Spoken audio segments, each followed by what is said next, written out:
Coach, neither team could quite pull away, but then it looked like MTSU made the decisive run, and then Wofford really just dominated the last 6 minutes in overtime. What kind of sparked that rally? Yeah, I think it was definitely those two teams, like we saw on film, and obviously the game played out that way. Two really good teams. They're extremely long and athletic.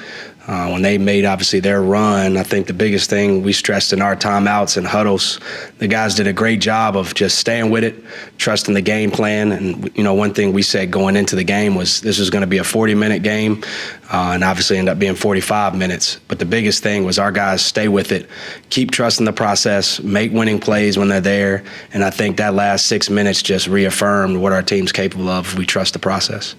The three ball has been the calling card for this team this season, but against MTSU, you outscored them by 20 in the paint despite conceding a little bit of size.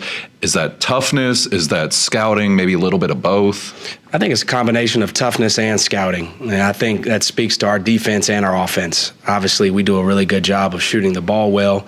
You can't always control whether the balls go in or not.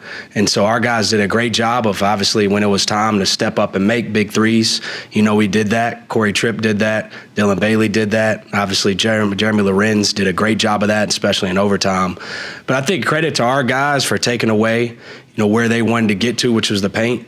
Defensively, we did a great job of protecting the paint. And then on offensive end, I thought we were strong, we were physical, and we made really good plays at the rim when it presented itself.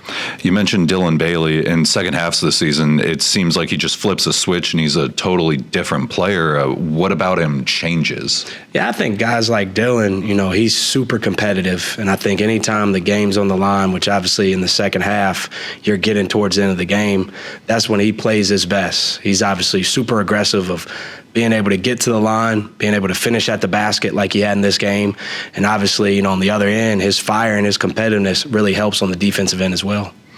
Corey and Kyler really showcased their status as leaders down the stretch of that game. What has it been like watching them come into their own?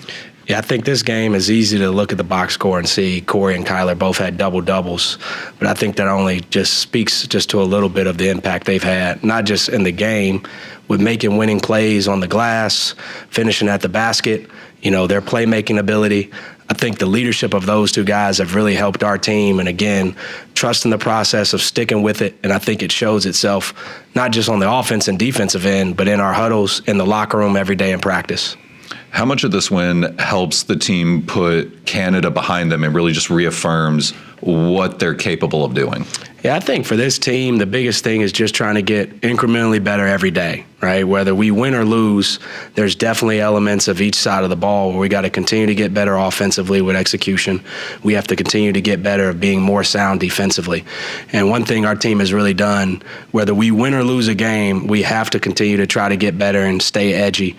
But on the other end, I think we also have to understand that when we do really good plays, make great plays on offense and defense, we have to make sure, right, we're celebrating those positive plays to, again, allow us room to continue to get better and grow.